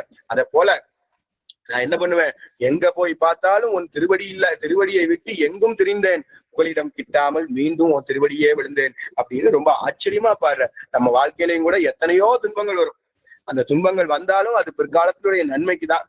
அதான் சொல்றாரு, வாளால் அறுத்து சுடினும் மருத்துவன்பால் மாளாத காதல் கொண்ட நோயாளன் போல் நீலா துயர்தரினும் வித்துவக்கோ டம்மானே ஆளாது உணதருளே பார்ப்பன் அடியேனே. கத்தியால கீறினாலும் டாக்டர் என்ன பண்றோம், மதிச்சு நோயாளன் போல் என்ன பண்றான், அவரை மதிச்சு அவரை விரும்பி ஐயா என்னை எப்படியாவது காப்பாத்துன்னு அவர் மேல ரொம்ப இது பண்றோம் இல்லையா. அப்ப நம்ம பெருமாளையே விட்டு அனன்ய கதிகளாய் வேறு புகழ் அற்றவனாய் வாழ வேணும் அப்படிங்கிறார் குலசேகர ஆழ்வார் அந்த பாரத புலாவனுடைய கரையில. ரொம்ப ஆச்சரியமா இந்த திவ்யதேசம். அப்ப ஆங்கிஞ்சன்யம், அனன்ய கதித்துவம், சர்வவித பந்துத்துவம் எல்லாமாக இந்த திருவித்துவக்கோடு பெருமாள் இருக்கிறார். இது ஆழ்வார் நம்மாழ்வார் திவ்யதேசத்துல பாடாதனால இந்த வார்த்தையை சொல்லல. ஆனா நாம் இந்த இடத்துல பெருமாள் நமக்கு காட்டக்கூடிய குணம்னு பார்த்தா சர்வவித பந்துத்துவம். ரொம்ப பல பாசனங்கள் வரிசையா பட்டியலிடுறார். இன்னென்ன அப்படின்னு சொல்றார். அப்படி ஏன்னா கப்பலாவும் அவர் தான். தாயால் அரிசினத்தால் ஈன்றத்தாய் அகற்றிடனும் மத்தவள் தன் அருள் நினைந்தே அருங்குறவின்னு சொல்றார் இல்லையா. அப்படி எல்லாவாக எம்பெருமான் எழுந்தருளி இருக்கான் அப்படிங்கிறத இந்த திவ்ய தேசத்துல ரொம்ப ஆச்சரியமா காட்டுறார். அந்த நன்றி பெருமாள் இடத்துல நிறைய விஷயங்கள் பார்க்கலாம். அதுல இந்த இடத்துல என்னன்னா நாசிக் பஞ்சவடி, அந்த நாசிக் பஞ்சவடியில பெருமாளும் தாயாரும் ஏகாந்தமா இருக்கா. அப்போ பெருமாள் வந்து லக்ஷ்மணர்கிட்ட சொல்றார், நம்ம இங்கேயே பர்ணசாலை அமைப்போம் அப்படின்னு சொல்றார். அப்ப பர்ணசாலை அமைக்கணும்னு முடிவு பண்ணியாச்சு. அப்ப பர்ணசாலை அமைக்கும் பொழுது இப்போ இப்படி இருக்கணும், அதுக்கு தலிகை பண்ற உள்ளு கட்டணும், தலிகை பண்ணா கிச்சன் வேணும், டைனிங் ஹால் வேணும், வந்த உடனே எல்லாரும் மீட் பண்றதுக்கு ஒரு இப்ப எல்லாம் வச்சிட்டு இருக்கமே அந்த மாதிரி அறைகள்லாம் வேணும் அப்படின்னு சொல்றா. இப்படியே சொல்லும் பொழுது இன்னும் என்ன பண்ணணும் அப்படின்னு எல்லாம் பிளான் பண்ணும் பொழுது லக்ஷ்மணர் என்ன பண்றார், அவரே தானே பெருமாளும் பிராட்டியும் ஏகாந்தமா இருப்பதற்கு ஒரு அற்புதமான ஒரு உள்ள கட்டுறார். இப்போ கட்டும் பொழுது என்ன ஆயிடுத்து, இதை பார்த்து ரசிக்கிறார் பெருமாள். என்ன ஆச்சரியம், ஒருத்தனுக்கு அப்பா இல்லையே அம்மா இல்லையே எல்லாவித கவலையும் போக்கும்படியாக இளைய பெருமாள் தம்மோட இருக்கிறார். எனக்கு அப்பா இல்லையேங்கிற கவலை இல்ல, அம்மா இல்லையேங்கிற கவலை இல்ல, எல்லாமாக நீயே இருக்கிறாய். அதான சொல்றோம், சென்னால் குடையாம் இருந்தால் சிங்காசனமாம் நின்னால் மறுபடியாம் எப்படின்னு சொல்லி எல்லாமாக நீனே இருக்கிறார் என்று ரொம்ப ஆச்சரியமா சொல்றார். அப்படி இந்த இடத்துல இளைய பெருமானை பத்தி சொல்லும் பொழுது சர்வவித பந்துவாக நீ இருக்கிறாய் அப்படின்னு இந்த இடத்துல காட்டுறார். அத வால்மீகி மகரிஷி ரொம்ப ஆச்சரியமா கொண்டாடுறார். இப்படி பல இடங்கள்ல எம்பெருமானுடைய கருணையில பல இடங்கள்ல இந்த இளைய பெருமாளுக்கு ஒரு பெரிய கைங்கரியத்தை கொடுத்திருக்கார் இந்த இடத்துல. அதுதான் நம்ம ஒரு முக்கியமான விஷயமா சேஷத்துவம் அப்படின்னு காட்டுறா நம்முடைய பூர்வர்கள். அந்த சேஷத்துவ கைங்கரியத்தை ராமாயணத்துல பூர்த்தியா செஞ்சு கொடுத்தார். அதுவும் பெருமாள் திருவுள்ள உகப்புக்கு செஞ்சார். ஏனோ தானோலாம் செய்யல, பெருமாள் திருவுள்ள உகப்புக்கு ஏத்தாற் போல அத்தனை கைங்கரியங்களையும் இளைய பெருமாள் செஞ்சு எல்லாமாக பெருமானுக்கு எல்லாமாக இருந்து அவரோட கைங்கரியம் செஞ்சாருன்னா அது லக்ஷ்மணருக்கே உண்டான ஏற்றம். அதை நம்ம அந்த திவ்ய தேசத்துல காட்டியிருக்கார். சர்வவித பந்துத்துவம், அனன்ய கதித்துவம், ஆக்கிஞ்சன்யம், உன்னை விட்டா வேறு கதி இல்லை பெருமாளே அப்படின்னு சொல்லக்கூடியதான ஒரு வைபவத்தை 2வது திவ்ய தேசத்துல பார்க்கிறோம். இது புரிஞ்சுடுதா? இப்ப நேரா அங்க இருந்து குருவாயூர் போறவா குருவாயூர் வந்துடலாம். நம்ம இப்ப மலையாள திவ்ய தேசத்தை பத்தி பாக்குறோம். இன்னொரு நாள் குருவாயூரை பத்தி டீட்டெயில்டா பார்க்கலாம். அதுக்கு கீழே மலையாள திவ்ய தேசத்துல திருமூலிக்களம், அங்கமாலி ரயில் நிலையம் காலடி பக்கத்திலே இருக்கிறது. திருமூலிக்களம் அப்படின்னு சொல்லுவா. இதுக்கு உடனே பக்கத்துல திருவஞ்சிக்களம்னு ஒரு திவ்யதேசம், குலசேகர ஆழ்வார் அவதார ஸ்தலம். அந்த அவதார ஸ்தலத்துக்கும் அவசியம் போயிட்டு வரணும். இப்ப திருமூலிக்களம்னு ஒரு திவ்ய தேசம், அது ஸ்ரீசுக்திநாத பெருமாளோட எழுந்திருக்கக்கூடிய ஒரு ஆஸ்தானம். அந்த திவ்ய தேசத்தை அவசியம் சேவிக்கணும். அந்த திவ்ய தேசத்துல எம்பெருமான் மூலிக்களத்து விளக்காவே சேவை சாதிக்கிறான். ஆழ்வார் என்ன சொல்றார், மூலிக்களத்து விளக்கேன்னே பாடியிருக்கார் திருமங்கை ஆழ்வார் நம்முடைய பாசுரத்துல. எம்பெருமான் திருமூலிக்களத்தான், சமஸ்கிருதத்துல சொன்னா ஸ்ரீசுக்திநாதன். ஸ்ருக்தின்னா அந்த மதுரமான வாக்கியங்கள், ஸ்ரீசுக்திநாதன் சொல்லப்படுறது. பெருமாள் மதுரவேணி நாச்சியாரு கூட சங்க தீர்த்தத்திலே நின்னதிருக்கோலத்திலே சௌந்தரிய விமானத்தின் கீழே எம்பெருமான் ஹாரீத மகரிஷிக்கு காட்சி கொடுத்த எம்பெருமான் மார்த்தவம்ங்கிற மென்மைங்கிற குணத்தை காட்டுறான். இன்னொரு செய்தி, இந்த கேரள திவ்ய தேசத்துல ரொம்ப முக்கியமா ஒரு செய்தி சொல்லப்படுறது, 4 மூர்த்தி அம்பலம். அதாவது 4 மூர்த்தி அம்பலம் இப்ப இங்க பார்த்தோம். 4 மூர்த்தி அம்பலம்னா ராம, லக்ஷ்மண, பரத, சத்ருகனன். இப்ப நீங்க இந்த குருவாயூர்ல இருந்து கிளம்பி வந்தா ஒரு அரை மணி நேரத்துல திருப்பிரயாறு அப்படின்னு ஒரு சேத்திரம் வரும். அங்கதான் கண்டேன் சீதையன்னு அனுமார் சொன்னதா சொல்லப்பள்ளி ஒரு ராமர் ஆச்சரியமா சேவை சாதிக்கிறார். திருப்பிரயார் ராமர் கேரளால ரொம்ப திவ்யதேசம், ரொம்ப விசேஷமான திவ்யதேசம் அது ராமருக்கு. அதே மாதிரி லக்ஷ்மணருக்கு இப்ப நம்ம திருமூலிக்களத்தை வச்சு பார்த்துட்டு இருக்கோம், அது மட்டும்தான் திவ்யதேசத்துல வருது. இந்த கார்க்கட மாசம்னு சொல்லக்கூடிய ஆடி மாசத்துல ராமாயண மாசம்னே கொண்டாடி நித்தியமே 5000-10,000 பேர் ஒரே நாள்ல இந்த 4 கோயிலையும் சேர்க்கிறார். ராமருக்கு திருப்பிரயாறு, லக்ஷ்மணருக்கு இந்த திருமூலிக்களம், பரதனுக்கு கூடல் மாணிக்கம்னு ஒரு திவ்யதேசம் இருக்கிறது, சத்ருகனனுக்கு பையாமல், அது மட்டும் கொஞ்சம் சின்னதா இருக்கும். இந்த 4 கோயிலுமே ரொம்ப பிரசித்தியான கோயில். இந்த 4 அம்பலம்னு சொல்லி இந்த கேரளால திவ்யதேசம் சேவிக்கிறார். அதுல இது லக்ஷ்மணனுக்கு அம்பலம். லக்ஷ்மணனுக்கு என்ன சம்பந்தம்ங்கிறத பார்ப்போம். அது மேல ஆழ்வார் மார்த்தவம், மென்மை அப்படிங்கிற ஒரு குணத்தை காட்டார். இந்த மென்மையே 2 மென்மை சேவிக்க போறோம். உடலால ஒரு மென்மை, மனசால ஒரு மென்மை. இப்ப இது மனசால ஒரு மென்மை என்னன்னு பார்ப்போம். இந்த திருமொழி ஸ்ரீசுக்தி எல்லாம் பிறந்த கலங்கிறதுனால இந்த திருமொழிக்களம் தான் திருமூலிக்களம் ஆயிடுத்து அப்படின்னு சொல்லப்படுறது. சரித்திரம் என்ன, ஹாரீத மகரிஷி இங்க தபஸ் பண்றார். தபஸ் பண்ணி வர்ணாசிரம தர்மம், யோகம், திருமந்திரம் போன்ற உயர்ந்த அர்த்தங்களை எல்லாம் தெரிஞ்சுக்கணும்னு அவருக்கு ஆசை. அந்த ஆசையெல்லாம் பார்த்துட்டு இங்க இந்த ஸ்ரீசுக்திநாத பெருமாள்கிட்ட வந்து தபஸ் பண்றார். அந்த பெருமாளே இந்த ஸ்ரீசுக்திகளை எல்லாம் சொல்லி கொடுத்தார். அதனாலதான் அவருக்கு ஸ்ரீசுக்திநாதன். ஸ்ரீசுக்தினா வாய்மொழி, அந்த வாய்மொழி எல்லாம் சொல்லியிருக்கா. இன்னைக்கும் இந்த கோயில்ல பல தூண்கள்ல ரொம்ப ஆச்சரியமா விளக்கு ஏத்துற மாதிரி விளக்கொலி பெருமான், மூலிக்களத்து விளக்கேன்னு ஆழ்வார் கொண்டதுனால நம்முடைய வாழ்க்கையிலே இருள போக்கக்கூடியது விளக்கு தானே. அந்த விளக்காவே பெருமாள் எழுந்தள்ளி இருக்கிறான். இது இந்த ஊர்ல திவ்ய தேசத்துல ஒரு பெரிய பெருமை. இந்த திவ்ய தேசத்துல லக்ஷ்மணன் ஹாரீத ரிஷியை கண்டு உரையாட என்ன பண்றான், நீ பரதனிடத்துல அபச்சாரப்பட்ட அந்த அபச்சாரத்தை போக்கணும்னா இங்க தங்கி பரதன் இங்க வருவான், அவன்கிட்ட மன்னிப்பு கேளு. அவன் தீர்த்தமான குளம், அந்த பாஞ்சஜன்ய தீர்த்தம் இருக்கு, அங்க தீர்த்தமாடி நீ இப்போ உன்னுடைய பாவத்தை போக்கிக்கோன்னு சொல்லி லக்ஷ்மணன் பரதன்ட்ட அவட்ட அபச்சாரத்தை போக்கின்றான. இப்படி எம்பெருமான் இவ்விடத்துல 4 திருக்கரங்களோட கூட ரொம்ப ஆச்சரியமா சேவை சாதிக்கிறார். ஸ்ரீசுக்திநாதர் பெருமாள் பாரத புலா நதிக்கரையிலேயே இருக்கிறார். மகாத்மாக்கள் விரகம் சகியாத மார்த்தவன் பலத்தின் வளத்தே கூடு பூரிக்கும் அப்படின்னு சொல்றார். மார்த்தவம் அப்படிங்கிறது இந்த திவ்யதேசத்துல ஆழ்வார் காட்டக்கூடிய ஒரு அற்புத குணம். அதாவது பெருமாளுக்கு என்னது, இந்த திருமூலிக்களத்து பெருமாள் மார்த்தவத்தை காட்டான்னு சொன்னா பிரிவை பொறுக்க மாட்டாத மென்மை. பகவான ஒரு முறையாவது காண வேணும்னு ஆசைப்படுவா இல்லையா, அந்த ஆசைப்படக்கூடியவர்களை மகாத்மாக்கள். ஏன்னா அவ மத்த இன்பங்கள் எல்லாத்தையும் திறந்துட்டு பகவானுக்காகவே இருக்கக்கூடியவர்கள். அவர்களை பிரிஞ்சு இருக்கிறத நொடி பொழுத கூட பகவானால பொறுத்து கொள்ள முடியாது. பகவானுடைய அடியார்களை பிரிவதை பகவானாலே பொறுத்து கொள்ள முடியாத ஒரு குணத்துக்கு மென்மை. புரியுதா? இந்த குணம் தான் ஞாபகம் இருக்கணும். முதல் குணம் ஆன்று சம்சயம் பார்த்தோம், 2வது குணம் சர்வவித பந்துத்துவம் பார்த்தோம், இப்ப 3வது மார்த்தவம்ங்கிற மென்மை பார்க்கிறோம். அந்த மென்மை எங்க இருக்கிறது அப்படின்னு பார்த்தா இந்த திருமூலிக்களம்னு சொல்லக்கூடிய அதிஆச்சரியமான திவ்ய தேசத்துல கூடு பூரிக்கும் அப்படிங்கிறத ரொம்ப ஆச்சரியமா காட்டுறார். இந்த மென்மைய ஸ்ரீ ராமாயணத்துல முழுக்க பார்க்கதான் போறோம். குறிப்பா எங்க பார்க்கலாம், நிறைய இடங்கள்ல பார்க்கலாம். அதுல குறிப்பா எம்பெருமான் ரொம்ப ஆச்சரியமா சொல்லக்கூடியது விபீஷ்ண சரணாகதி அப்படின்னு ஒரு இடத்த சொல்றா. அந்த விபீஷ்ண சரணாகதியில ரொம்ப ஆச்சரியமான விஷயத்த சொல்றா. அத அடியவங்க உங்களோட கூட பகிர்ந்துக்கிறோம். இந்த இடத்துல ஒரு கதை சொல்றா. கடற்கரையில விபீஷ்ணன் ராமன் இடத்துல சரணாகதி செய்ய வாரான். அப்போ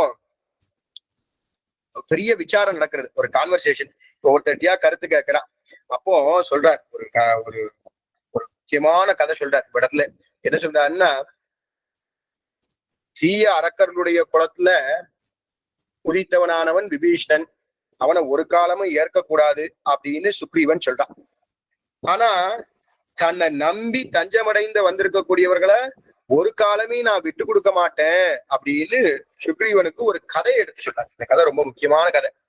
ஒரு மரத்துல என்ன பண்ணுதான், ஆண் பெண்ணு 2 புறா ஜோடி இருக்கிறதா. ஒரு வேடை என்ன பண்றான், அதுல பெண் புறாவை அடிச்சுட்டு சாப்பிட்டான். சில மாசம் கழிச்சு என்ன ஆயிடுதுன்னா, அந்த வேடனுக்கு ரொம்ப நாள் மழை காலம் பயங்கரமா தேடிட்டு வரான். அந்த மரத்தடியில அவன் இருக்கான். அப்போ அவன் வேடன் என்ன பண்றான்னா, இறகிடக்காமல் குளிர்ல நடுங்கி அப்படியே அவன் பிராணம் போற மாதிரி இருக்கிறது. இப்ப இத பார்த்துட்டு இருக்க அந்த ஆண்புறா, அப்ப அந்த தனிச்சு இருக்கக்கூடிய அந்த ஆண்புறா மரத்துல பாக்குறது, அந்த மரத்துக்கு அடியில இவன் வந்துட்டா. அப்ப என்ன ஆயிடுதுன்னா, அந்த வீடு தேடி வந்தவனுக்கு உணவளிக்கணும்னு சொல்லி அந்த உறுதி பூண்ட ஆண்புறா என்ன ஆயிடுதுன்னா, வேடம் குளிர்ல காய்வதற்காக அந்த தீ மூட்டி கிடந்தானா, அதுல தானே விழுந்து அந்த தன்னுடைய உயிரை மாச்சிடுதான். இப்போ என்ன ஆயிடுத்து, அந்த வேடன் அதை சாப்பிட்டு அதை பிராணனை தவிச்சுக்கிடுவான்னு சொல்லி இப்போ ஆணும் பெண்ணாமான அந்த புறாக்களை பத்தி சொல்லும் பொழுது சொல்றார், இதுல ரொம்ப முக்கியமான உள்ளுரை பொருள் இருக்கு. இந்த ஆணும் பெண்ணுமான புறாக்கள் தான் ராமனும் சீதையும். இந்த வேடனா வந்தவன் ராவணன். இந்த கதையில பெண் புறா கொல்லப்பட்டது. ஆனா இங்க சீதா என்ன பண்ணிருக்கா, சிறைதான் வைக்கப்பட்டிருக்கா. அவ்வளவுதானே. அப்ப கதையில வேடனே திரும்பி வந்தா என்ன பண்றான், இங்க ராவணனின் தம்பி தான் வந்திருக்கான், ராவணன் வரல. அப்போ அங்கு வேடன் என்ன பண்றான், தஞ்சம் என்று சொல்லவில்லை, இங்க விபீஷ்ணன் சரணாகதியே பண்ணிட்டான். அப்போ அந்த புறா தான் இடத்துக்கு வந்த அந்த வேடனுக்காக உயிரை கொடுத்தது. இங்க ராமர் உயிரை கொடுக்க வேண்டியது இல்ல, திருமணிக்கு ஏத்துக்கொண்டா போதும். அதனால ராமர் சொல்றாரு, சுக்ரீவா, ராவணன் சீதையை கொன்றுவிட்டு தானே திரும்ப என்னிடத்தில் வந்து சரணம் என்று சொல்லாமல் நிற்க, அவனுக்காக நான் உயிரையே கொடுத்திருந்தாலும் ஒரு புறா செய்ததை. இப்ப இத என்ன சொல்றா பாருங்க, ஒருவேளை ராவணன் என்ன பண்ணி சீதா பிராட்டிய கொன்னுட்டு என்கிட்ட வந்து நின்று இருந்தான்னா, ஒரு புறா செய்ததை விட நான் என்ன பண்ணிருப்பேன், ஒன்னும் செஞ்சிருக்க மாட்டேன். அதனால சரணம் என்று சொல்லாமல் நிற்க அவனுக்காக நான் உயிரைக்கே கொடுத்திருந்தாலும் ஒரு புறா செய்தைதான் ராமன் செய்தான் என்று இந்த ஊர் பேசும். அதனால ஒரு புறாவை விட நான் தாழ்ந்து போக தயாராக இல்லை சுக்ரீவா. அதனால விபீஷ்ணனை கைவிடாமல் உறுதியோடு கூட்டான. இதுதான் சரணமடைந்த விபீஷ்ணனை காப்பதற்கு எம்பெருமான் ஒரு உறுதியோட இருந்தான். அதான் நம்பி வந்த அடியாருக்கு இருக்கக்கூடியதான அந்த சரியான நேரத்துல வரணும். இதுல ரொம்ப முக்கியமா இன்னொரு செய்தி. அப்ப அந்த விபீஷ்ணனை காப்பாத்தணும்னு ராமன் வந்துட்டான். அப்போ சொல்றார், இன்னொரு சரித்திரத்தை சொல்றார், ஒரு மனித புலி ஒண்ணு துரத்துது, தப்பியதற்காக மரத்துல ஏறி அவன் ஒளிஞ்சிட்டான். அப்போ ஆனா அந்த போதாத வேலை, அந்த மரக்கலையில ஒரு மனிதனுக்கு தான் ஒரு மனுஷன் இருக்கணும், இல்ல குரங்கு இருக்கணும். இப்ப இதை ரெண்டையும் கண்டு நடுங்கிய அந்த மனுஷ குரங்கு, என் வீடு தேடி நீ அடைக்கலமா வந்துட்ட, நான் உன்னை காப்பாற்ற வேண்டியது என் பொறுப்பு, எப்படியும் மனிதன் இறங்கி வருவான்னு அந்த புலி இருக்கும், அதனால நீ மரத்தின் கீழே காத்திருந்தது என்ன ஆயிடுத்து. இப்ப நீ ரொம்ப முக்கியமா தெரிஞ்சுக்கோ, இந்த புலி மரத்தின் கீழே தான் காத்திருக்கிறது. மனிதன் என்ன பண்றான், நம்ம ரெண்டு பேரும் மாறி மாறி உறங்கு சொல்லிட்டுதான், நீ கொஞ்ச நேரம் தூங்கு, நான் கொஞ்ச நேரம் தூங்குறேன், நல்ல உறங்கி தூங்கி ஜாக்கிரதையா ரெண்டு பேரும் இருப்போம் அப்படின்னு சொல்லி குரங்கு துவங்கி கொண்டிருக்கும் போது புலி சொல்லுதான், புலி மனுஷன்ட்ட சொல்றது, மூடனே, குரங்க நம்பாத, அது உன்னை ஏமாத்திடும், நீ இப்ப என்ன பண்ணு, குரங்க கீழே தள்ளிடு, அதை நான் சாப்பிட்டுட்டு உன்னை விட்டுருதேன் அப்படின்னு ஆசை வார்த்தை காட்டுச்சான். உடனே அந்த நன்றி கேட்ட மனுஷன் பண்ணானா, குரங்க தள்ளி விட்டானா. உடனே குரங்கு என்ன பண்றது, புலி பக்கத்துல போன உடனே புலி சிரிச்சுட்டே சொல்லிச்சான், குரங்கு, இவனை போய் நம்பி நீ காப்பாற்றுவான்னு நினைச்சிட்டு இருந்திய, இப்போதாவது புரிஞ்சுதா, என்ன பண்றது, நான் உன்னை இப்ப விட்டுருதேன், போய் அவனை தள்ளி விடு அப்படின்னு சொல்லிச்சான். குரங்கு திரும்பி மனுஷன் சம்மதிச்சு மரத்துக்கு மேல போயிட்டான். மனுஷன் அப்படி பயந்து நடுங்குதான், குரங்கு எப்படி நம்மளை தள்ளி விட்டுருமோ நடுங்குதான். ஆனா குரங்கு பக்கத்துல போய் சொல்றதா, மனுஷா பயப்படாத, என்னை தேடி வந்த உன்னை நான் ஒரு காலமும் கைவிட மாட்டேன், என்ன பண்றது, அதுல உறுதியோட இருக்கேன், என் அடியார்களை காப்பாத்துவதுல நான் எப்போதும் தைரியோட இருக்கேன், நீயும் ஒரு குரங்கு தானே சுக்ரீவா, அதனால நம்மை அண்டி வந்த விபீஷ்ணன் இடத்துல ஒரு காலமும் நம்முடைய தயையை காட்ட வேணுமே தவிர அவனுடைய மனதை புண்படும்படியாக நாம இருக்கக்கூடாது, அதனால இந்த மனத்தெளிவை நீ ஒரு பாடமா வச்சுக்கோன்னு சொல்லி ரெண்டு உதாரணத்தை காட்டார். ஒண்ணு புறா கதை, இன்னொன்னு குரங்கு கதை. ரெண்டையும் அடியார்கள் ஞாபகம் வச்சுக்கணும். நம்ம அண்டி இருக்கும் உற்றார் உறவினர்களுக்கு நாம உரிய நேரத்துல உதவ வேணும் என்பது முக்கியமான செய்தி. இப்ப இதுல என்ன, இந்த விபீஷ்ணரை 10 அடி நடக்க வச்சுட்டோம், அவனை அரை மணி நேரம் காக்க வச்சுட்டோம்னு உடனே எம்பெருமானால தாங்க முடியல. ஐயோ இப்படி ஒரு அபச்சாரப்பட்டுட்டோமே, இந்த விபீஷணனை கொண்டு போய் நம்ம என்ன பண்ணிட்டோம், இவ்வளவு நேரம் காக்க வச்சுட்டோமே. அவனுடைய கண்களால பெருமாள் விபீஷணனை அப்படியே பார்க்கிறார், குளிர கடாட்சிக்கிறார். அவன் மனசு நோகும்படியாக இருக்குமே அப்படின்னு சொல்லி அவனை இது பண்றார். இந்த மென்மை இன்னும் பாக்குறமே, இந்த குரங்குகள் மலையை நோக்க குளித்துத்தான் புரண்டிட்டோடின்னு ஆழ்வார் சொல்றார். அந்த அந்த குரங்குகள் மலையை நோக்க குளித்துத்தான் புரண்டிட்டோடின்னு அந்த அணில்களுக்கெல்லாம் என்ன பண்றான் எம்பெருமான் தானும் அந்த சலமிலா அணிலை போலேன்னு அந்த கையால வருடி விட்டான்னு சொல்லப்படுறது. இந்த மாதிரி எம்பெருமான் அந்த மார்த்தவம், அந்த மென்மை, தன் அடியார்களை பிரிந்திருந்தா அவனால ஒரு காலமும் பொறுத்து கொள்ள முடியாது அப்படிங்கிற அந்த மார்த்தவத்தை விபீஷ்ணுடைய சரணாகதியில தானும் காட்டார். இதுல எம்பெருமான் ரக்ஷகன தைரியத்தையும் காட்டார். அவன் எப்போதுமே தன்னுடைய அடியார்களை ஒரு காலமும் விட்டு கொடுக்க மாட்டான் அப்படிங்கிற தைரியத்தையும் காட்டான். இப்படி என்னுடைய அடியார்களை ஒரு காலமும் விட்டு கொடுக்க மாட்டேன் அப்படிங்கிறதுல ரொம்ப ஆச்சரியமா உறுதியோட இருக்கிறான். இது 3வது திவ்ய தேசம். இன்னும் 4வது திவ்ய தேசம் ரொம்ப முக்கியமான திவ்ய தேசம். இன்னும் கொஞ்சம் வேகமாவே சொல்றேன். திருக்காட்கரை அப்பன் அப்படிங்கிற திவ்ய தேசம். இது எர்ணாகுளத்துக்கு பக்கத்திலே ஆழ்வா. அந்த ஆழ்வால ஒரு பெரிய பல்கலைக்கழகம், என்னது அக்ரிகல்ச்சர் யூனிவர்சிட்டின்னு சொல்லுவா, இந்த வேளாண் பல்கலைக்கழகம்னு சொல்லுவாங்க. அந்த பல்கலைக்கழகத்துல பக்கத்துல இந்த திவ்ய தேசம் இருக்கிறது. திருக்காட்கரை இந்த திவ்ய தேசம் ரொம்ப ஃபேமஸ். எதுக்குன்னா 2 விஷயத்துக்கு ஃபேமஸ். ஒண்ணு கேரளான்னு சொன்னாலே ஓணம். அந்த ஓண பரிவாடிக்கு காரணமே இந்த பெருமாள் தான், வாமனமூர்த்தி. இன்னொன்னு கேரளான்னு சொன்னாலே நேந்திரம்பழம் சிப்ஸ் அதெல்லாம் வாங்கிட்டு வந்து கேட்பா இல்லையா, அந்த நேந்திரம்பழத்துடைய கதை. 2 கதையும் பார்க்க போறோம். இப்போ இந்த திவ்ய தேசத்துல பெருஞ்செல்வ நாயகியோட காட்கரையப்பன் வாமனமூர்த்தி நின்ன திருக்கோலத்துல கபில தீர்த்தத்தோட சேவை சாதிக்கிறான். தெற்கு நோக்கி பெருமாள் சேவை சாதிக்கிறார். புஷ்கல விமானத்துக்கு கீழே கபில முனிக்காக எம்பெருமான் சேவை சாதிக்கிறான். இங்க பெருமாள் சௌஷீல்யம்னு ஒரு அற்புதமான குணத்தை காட்டார். சௌஷீல்யம், காட்கரைன்னா வாமனன், திருவடி. காட்கரின்னா திருவடி. பெருமாள் முதல்ல திருவடி வைத்த இடம். அந்த வாமனமூர்த்தியா எம்பெருமான் திருவிக்கிரம அவதாரம் எடுக்கும் பொழுது திருவடி வைத்த இடம் அப்படின்னு சொல்லப்படுதாக இந்த இடத்துல ரொம்ப ஆச்சரியமா சொல்லப்படுறது. இந்த ஸ்தலத்துல வாமன திருவிக்கிரமூர்த்தியாக எழுந்தருளி பெருமாள் 4 திருக்கரங்களோடு கூட சேவை சாதிக்கிறான். ஒரே ஒரு நிமிஷம், அடியன் இதை சார்ஜ் போடாம விட்டுட்டேன். சார்ஜ் மட்டும் போட்டிருந்தேன், ஒரே நிமிஷம்.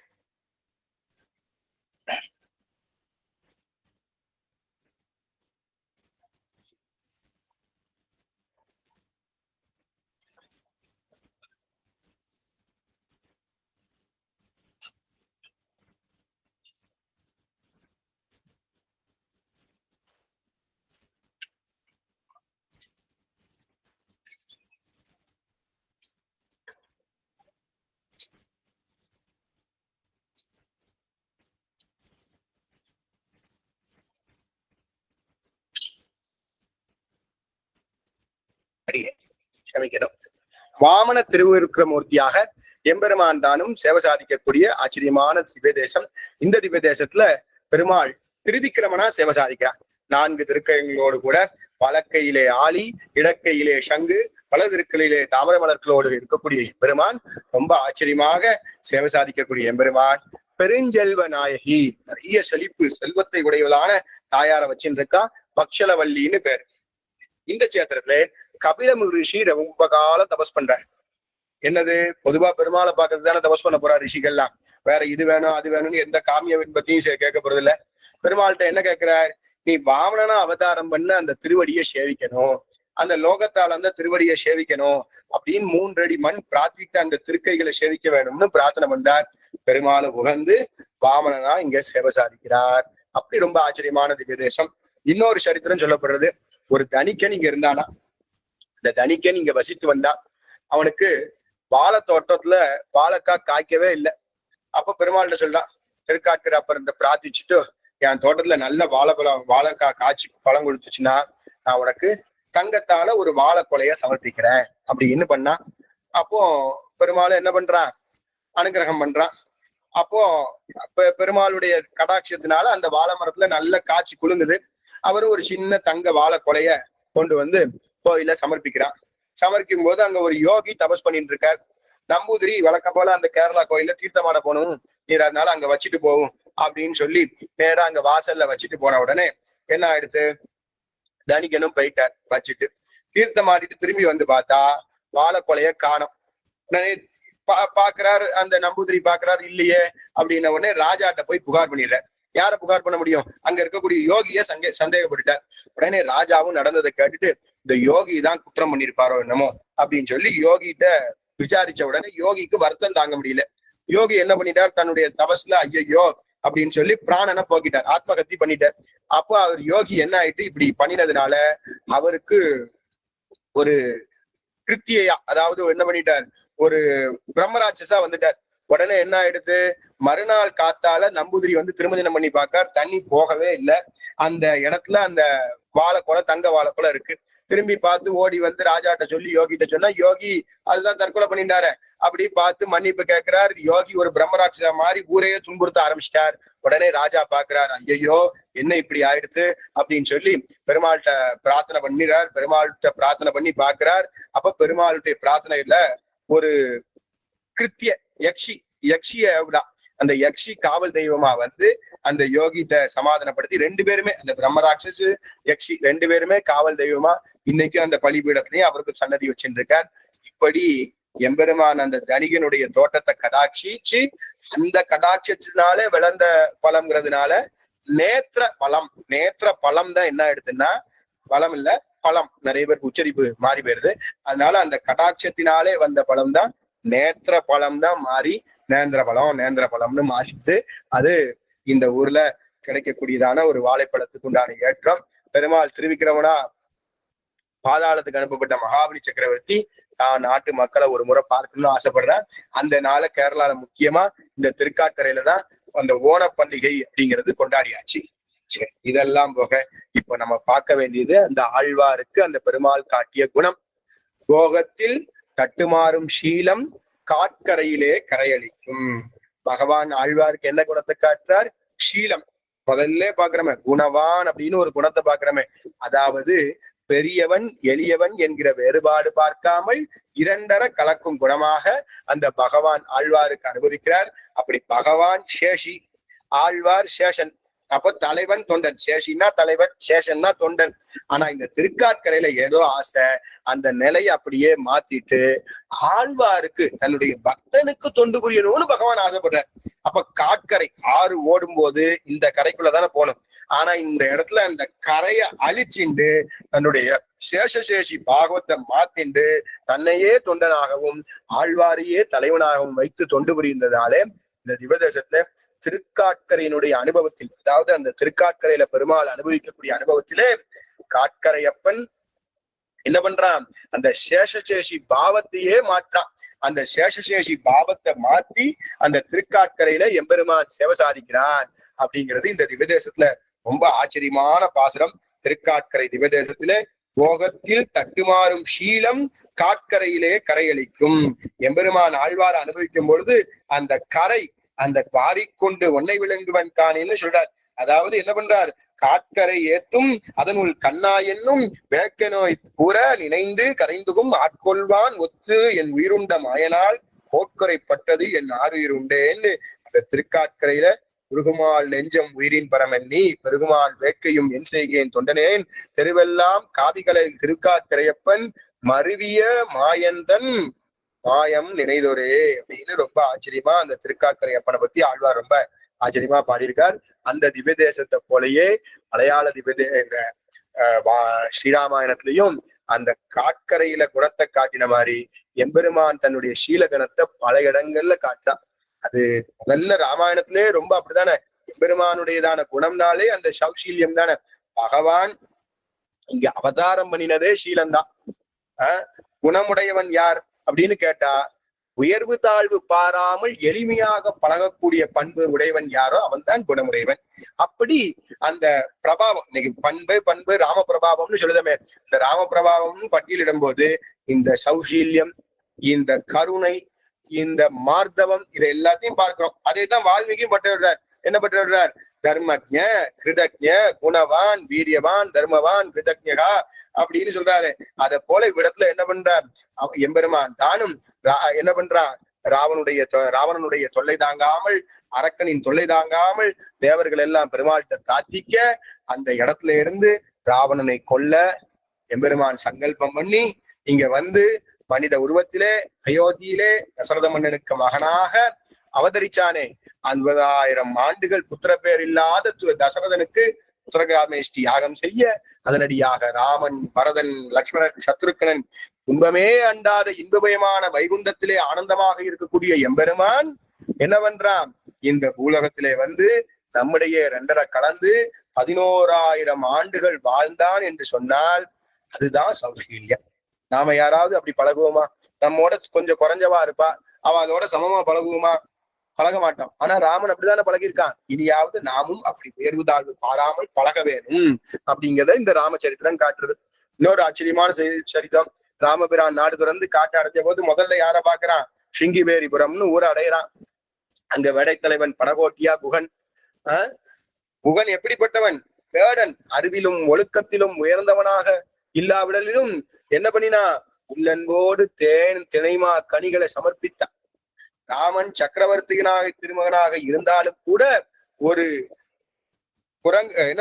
ஒரு வேடனான குகனை அவனுடைய பக்தியை மேய்ச்சி தனக்கு உற்ற தோழனாகவும் உடன் பிறந்த தம்பியாகவும் அன்போடு ஏற்றான். வேடன் மட்டுமா? இத போல குரங்கு கூட்டத்துல சுக்ரீவன், மனைவியை பிரித்த கொடியவனான ராவணனின் தம்பியான விபீஷ்ணன், இவா எல்லாத்தையும் தம்பியாக ஏற்றான். அதுதான் கம்மநாட்டாழ்வான் சொல்றார், நின்னோடும் ஐவரானோம் பின் குன்னு சூழ்வான் மகனோடும் அறுவரானோம் அகனமர் காதல் ஐயா நின்னோடும் எழுவனானோம் என்று சொல்றார். அதனாலதான் பொழுதுமே நம்ம இந்த சௌசீல்யம்ங்கிறது ஒருத்தருடைய உடலையோ உடமையோ பார்க்க கூடாது, அவர்களுடைய உள்ளத்தை பார்க்க வேணும் அப்படிங்கிறது ரொம்ப ஆச்சரியமான செய்தி. மேல பெருமாளுக்கு சளைத்தவள் அல்ல பிராட்டி. ராமபட்டாபிஷேகம் நடக்கிறது. அப்போது சீதா பிராட்டி என்ன பண்றா, தன்னுடைய அரியணையிலிருந்து அனுமன் தாங்க அங்கதன் உடைவாள் ஏந்தன் கம்மன் கூடியபடி இருக்கும்போது அந்த அனுமன் சீரிய சிங்காசனத்திலிருந்து சற்று தொலைவுல இருந்தான்.